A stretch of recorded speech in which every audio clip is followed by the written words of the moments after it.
This is Radio Now 95.3 FM. Come for the news, stay for informed conversations.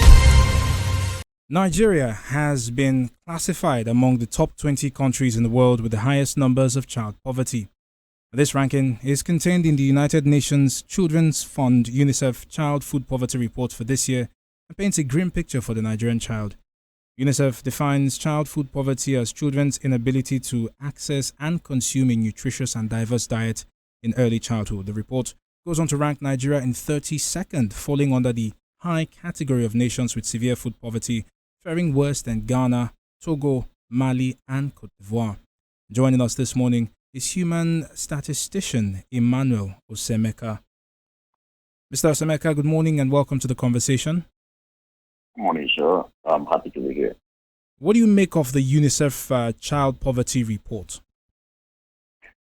Well, I'm excited to see the report. UNICEF is constantly holding, government across the globe, accountable, for their responsibility towards children, especially when it comes to child diseases or food-related or poverty-related diseases. And of course, with this report, that streamlined countries from Southeast Asia and South Asia and Sub-Saharan Africa.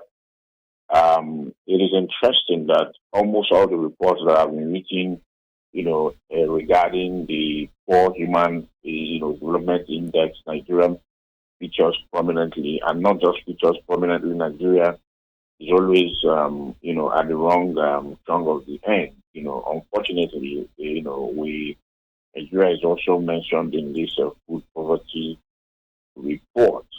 Unfortunately, we're talking about children under 5, we are talking about the future of your country.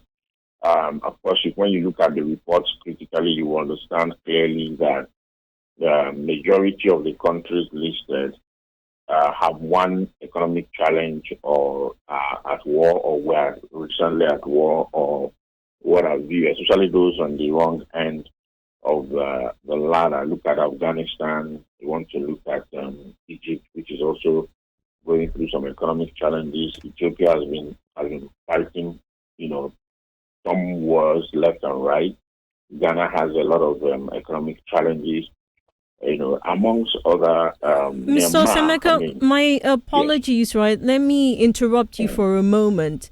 So, yes, looking at details on this report, right, just a quick clarity, it does say that it's 32% of children in Nigeria that are experiencing child food poverty, not that we're ranked 22nd. But if you also look at the map, it's almost like a heat map that was presented in this report. You can see that the most severe cases are in more of the states of the Northeast, a couple of states in the Northwest, but there isn't a single part of the country that isn't color-coded to indicate that there are children suffering from food poverty. Where would you lay the responsibility? Is it with the federal government or the state government? Well, it would have been much easier for me to say, oh, yes, this is as a result of poor governance at the level of the local government and, of course, the state government, because basically those are the closest to the people. However, with recent poor policy pronouncements and implementation strategies that the federal government has adopted, which has adversely affected every activity, both at the state and, of course, at the non-existing local government structure, I'll put the blame at the doorsteps of the federal government, because we're talking about food insecurity here and proof of, like they mentioned, food poverty. Don't forget that Nigeria, has about 132 million multidimensional poor people, and children constitute more than 60% of that. And I want to believe that if UNICEF had done a wider coverage, you would probably get a worse result. The food inflation in Nigeria is nothing to, it's better imagined than even, analyzed. The reality is staring us in the face. I believe is the responsibility of the federal government as a result of, one, the poor implementation of the fuel subsidy removal and the zero-sum game that we're playing with the currency harmonization, where the naira is being beaten every day and all that. And as a result, today we have over 40% with inflation across the country. So I believe 100% that the federal government contributed largely, if not 80% of the problem. Mr. Osemeka, looking at this particular report by UNICEF, it talks about the overabundance of unhealthy foods. It also talks about harmful foods being marketed to children.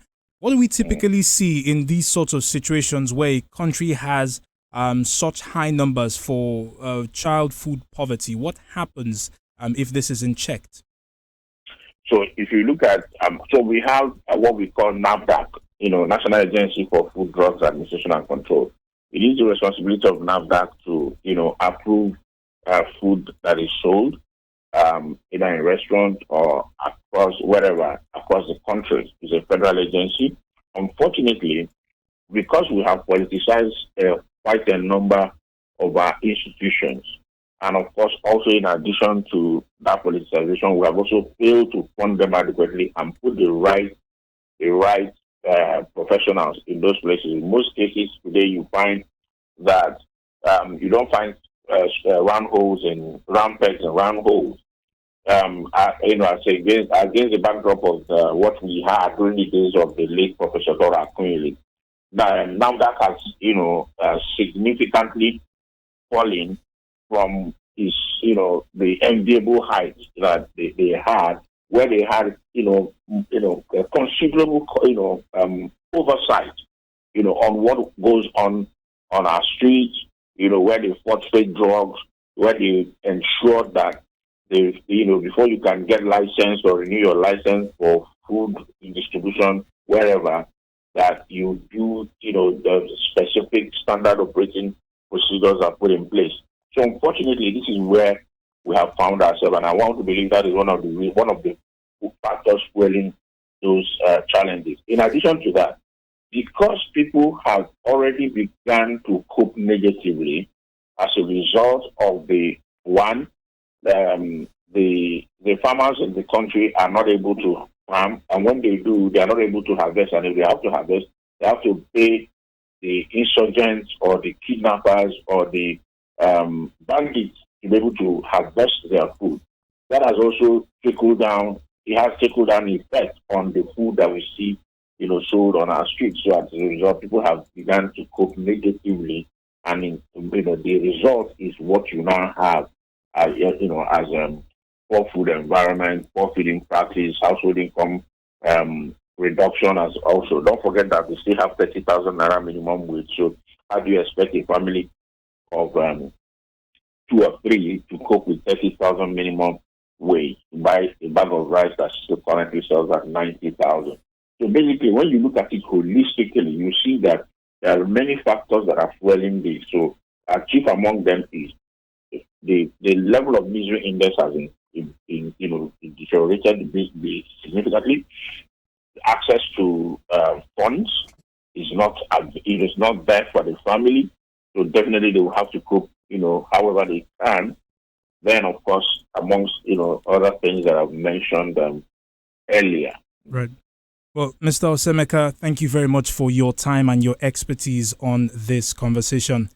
Emmanuel Osemeka is a human statistician, and he joined us this morning to speak on UNICEF's child poverty report, which paints Nigeria as being one of the countries with the highest child poverty numbers in the world. You're still on to your Beyond the News station, Radio Now 95.3 FM Lagos. Up next, the conversation turns to tech and the possibility of data breaches. Do stay with us. This is Radio Now 95.3 FM. Come for the news, stay for informed conversations.